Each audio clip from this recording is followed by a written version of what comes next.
Hey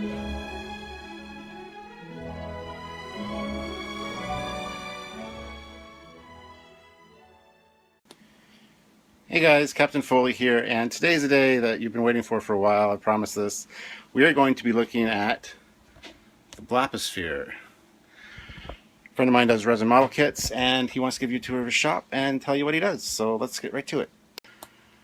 Alright, so everybody, this is David BLAPPY Guertin, my friend, and he's going to tell you a little bit what we do here at the Blaposphere, or what he does here. I don't do anything here. I'm just this friend.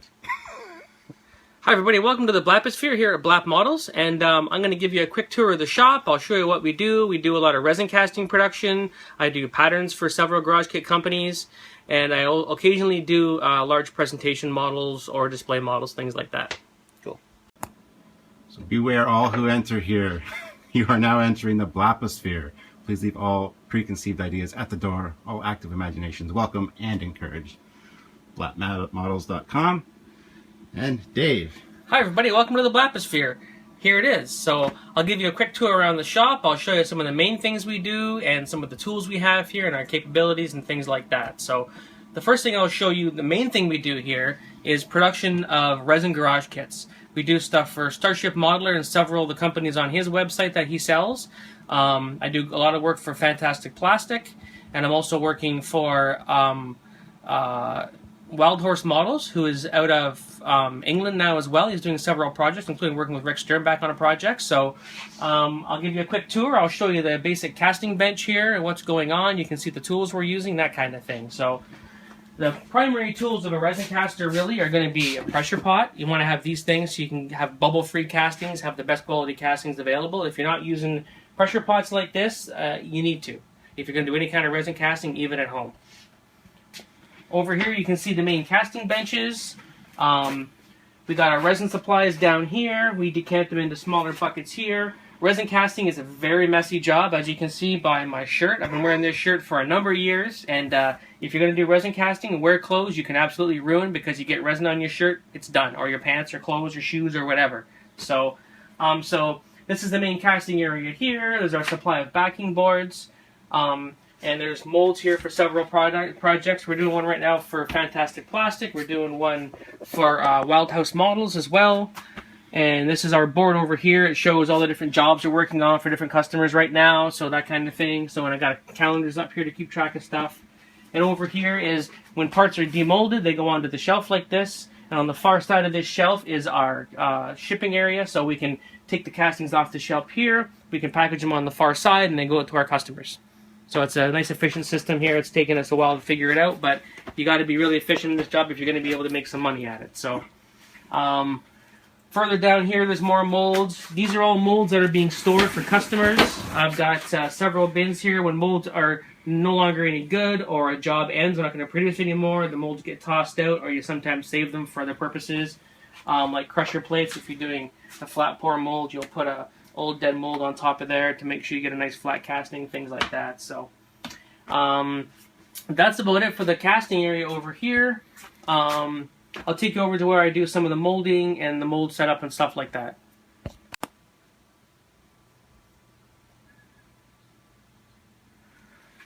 Hello again, everybody. So this is the basic molding area kind of behind me and on the table here beside me. We've just moved down from the casting area I showed you, which is just off camera over here. Just over here. So this is where a lot of the molding happens now. So I keep my various rubbers stored back here. I got, several different makes of rubber, different hardnesses, different types, platinum or tin cure, depending on the job, that kind of thing. I got my 5-gallon bucket of rubber stored down here. And space being at a premium like it is, I'm working out of my home here, so I've got my scratch building supplies here. I got a large supply of evergreen plastic here, and I got a lot of Plastistruct plus some wood and stuff like that here, and brass and things like that, and stuff in storage bins as well. So this is where the molding happens. This is the clay I use. I like to roll it out flat into thin pieces for working on my molds. I'll roll it out in several different thicknesses depending on the thickness of the part I'm going to be molding, that kind of thing. So I keep that stuff all stored over here. And scrap clay goes in here after it's used for a mold, and then I can reheat it and roll it back out again, that kind of thing. So it works very good. My buckets are stored over here for mixing the rubber in. These reusable buckets are the best way to go. They don't put any moisture into your rubber, and I mean the rubber it just cleans right out of these things quite easily. It all just comes out and away you go. So this is my main work table here. When I'm working on molds, I'll usually have the molds all boxed up like this, and they'll be all laid out on this table and on this table. The trick to this is make sure your tables are very level so you don't get molds that are crooked when you pour your rubber. That would seem obvious to some people now, but I mean, you know, some people may not realize that if they're trying to make their own little molds at home or something, so I don't know. I've got a few projects here that are sort of started on the go. I got a job here. This is the Velocipod from The Incredibles I'm doing for Fantastic Plastic right now.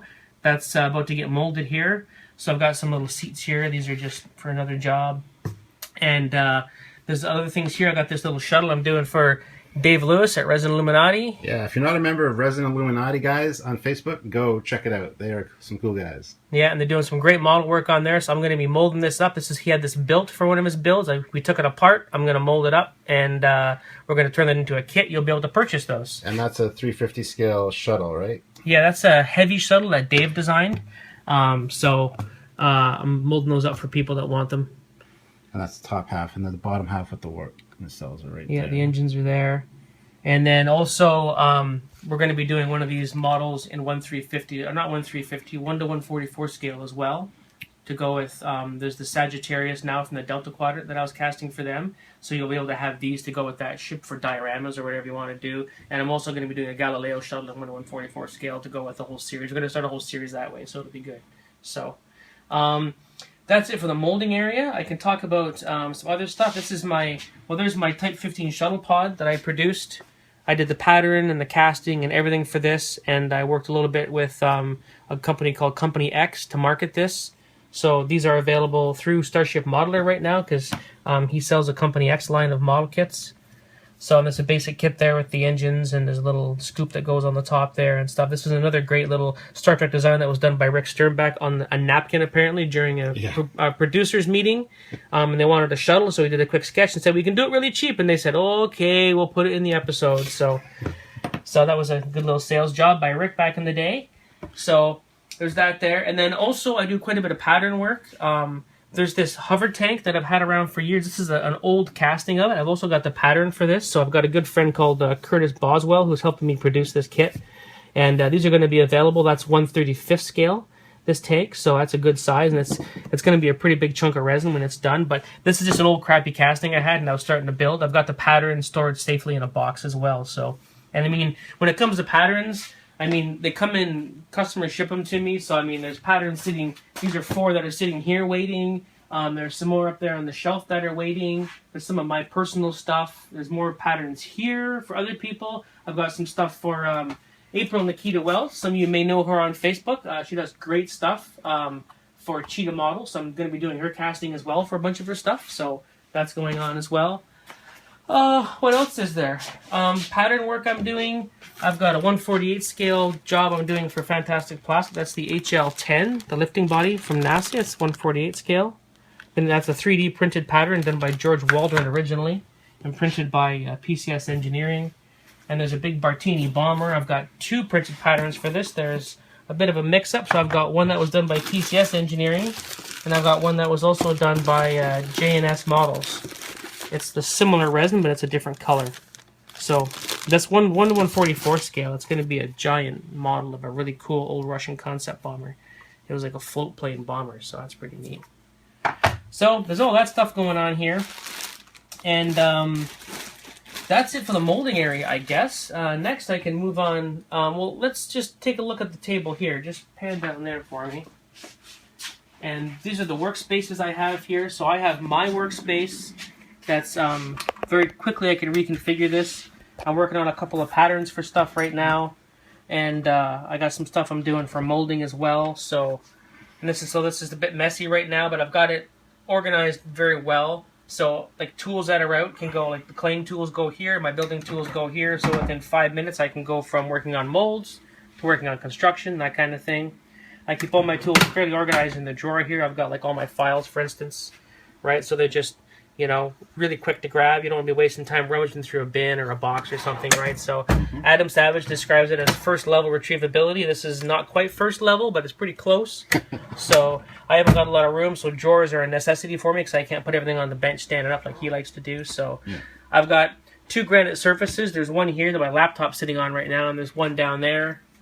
And there's all my machinist tools, all my squares and 1, 2, 3 blocks and everything for, you know, precise construction of patterns or even models I'm building for myself or for my customers or whatever's going on. So that's the primary building area. This is my area. I have what I call a guest spot, which is right down here. That's where my stuff is right now. That's where Stuart's stuff sits. So when I get a guest modeler coming in here, like somebody coming to hang out and work on a model for themselves or work on a project for themselves in my shop, they have a spot to work right there. So they can set up and work there and then take everything away when they go, whatever. So that works pretty good. And then that's it here. We'll shut this down and we'll reposition and shoot some more stuff of my painting area and my heavy construction area. So this is my main construction area. My heavy tools all live here. This is years of saving up money and with the business and being able to buy the great tools that you need. I love building big stuff or making stuff from scratch or whatever. So I've recently just picked up a milling machine that I have here. So this is a new purchase. In the last 2 weeks, I've had a chance to use it right away because I needed it for a job. So, and then if you look here, I've got my bandsaw here, which is a very large size bandsaw, so I can cut big stuff and do that kind of thing. And the bandsaw's name is Fred. Fred? I don't think it's called Fred. I haven't named it yet. We should have a naming contest. I can name all my tools and put their names on them. Well, apparently the lathe over there is called BLAP. It is, yes. So. Hey, that's your name. It is. Hey, there we go. So, and then there's the bandsaw there, and I got a drill press in here. If you want to come in here. I got a big drill press here. It's one of the big floor models, so I can work on really big stuff if I need to. I've got a lathe, which is might be my favorite tool. I'm not sure. The milling machine's new, so it's my new favorite. So, so I got the lathe here. I got a piece of resin chucked up in there right now. I'm working on a project for an aerospace company, so that's all. If you see stuff covered in towels, that's what I'm working on. I can't show it's proprietary. And then, of course, the tool walls are all organized. I got a really messy bench here. Don't look at that too much because I've got to reorganize that because it's just whatever. I got my 2 sanders. I got a big disc sander. These things are amazing. I got this about 1.5 years ago. I wanted one for a long time, and it's just great for working on large material, for shaping large blocks and stuff like that. It comes in very handy. Even with the casting, occasionally you have to do something with sort of an annoying pour stub on it. You can come over here and you can grind it off on there. This old guy here needs a new sanding disc on there. I've been beating on that recently. And, it's got the belt on top. And then I've got a surface here with sandpaper fastened to it. It's time to replace the sandpaper. It starts to curl up. This is a sheet of 3/8 inch aquarium glass from a busted aquarium I got. And my buddy Shane got me that piece of glass. And I just spray mount 4 different grits of sandpaper on there to work on stuff. And if you're sanding resin kits or anything, you want to have a perfectly flat surface. You want to sand it on here, and you just want to be able to just, sand big things on here back and forth, and you can get a perfectly flat surface. It works good with styrene kits for aircraft with 2 halves. You want to get them to fit perfect. They're not quite perfect.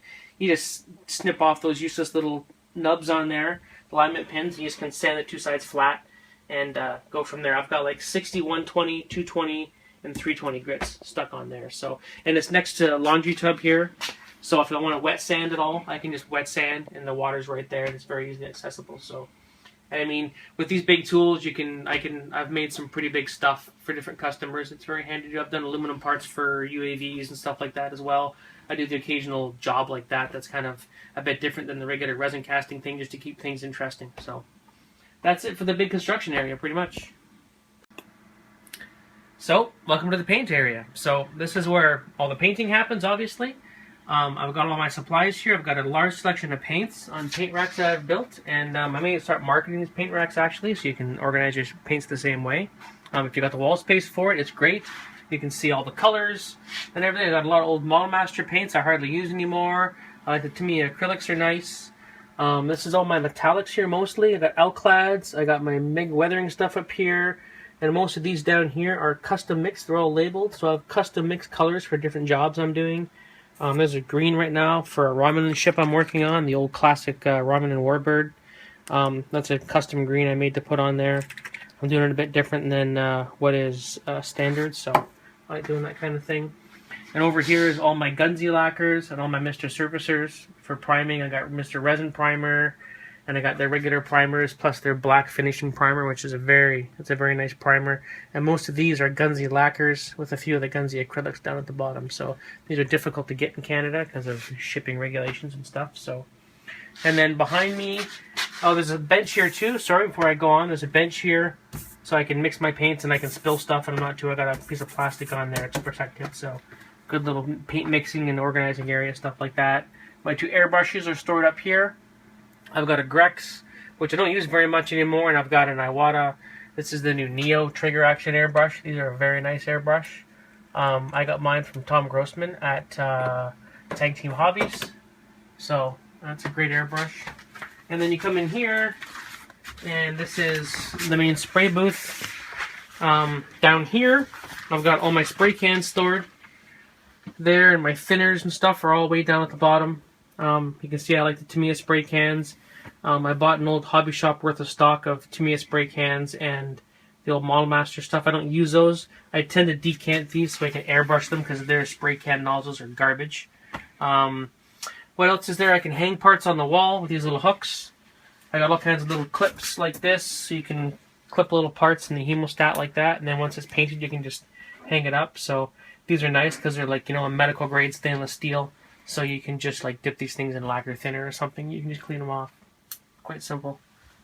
So I've got a quick connect here for my airbrushes. So it's kind of a gimmick at first I thought, but it's super handy to be able to move your airbrush in and out of your spray booth or something. Because when I use rattle cans in here, I don't want the vapor from the rattle cans getting on my airbrush and getting it all dirty and clogged up and stuff. Got an air line coming in here from my main compressor. I got the valve block out there that runs all my air lines and everything. So I got a nice regulator here to run my airbrushes. Got a little turntable here. That's really handy. Foam blocks that come with like old appliances and stuff you buy are super handy. This one's been sprayed with lacquer thinner a bunch of times. It's kind of looking like an old asteroid now or something. So, but having a turntable like that is really handy.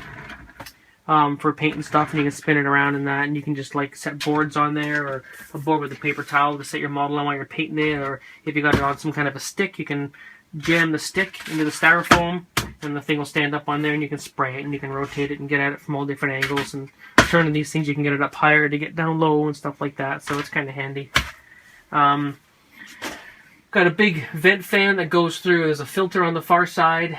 So this fan here, if I run this fan for more than 20 minutes in the winter time, my furnace comes on because it sucks so much air out of the house. House starts to get cold, so the furnace comes on. Same thing in the summertime when it's hot and the air conditioning is going. The air conditioning will work extra hard because this fan's sucking so much cold air out of my house. So it's I can spray rattle cans in the house and use like really heavy duty stuff like Duplicolor spray cans, and you can't smell them in the rest of the house. So this fan it's amazing. I got it through somebody who got it through somebody. I got it like for $20, and they're like a $300 fan, I think. So it's good to know people.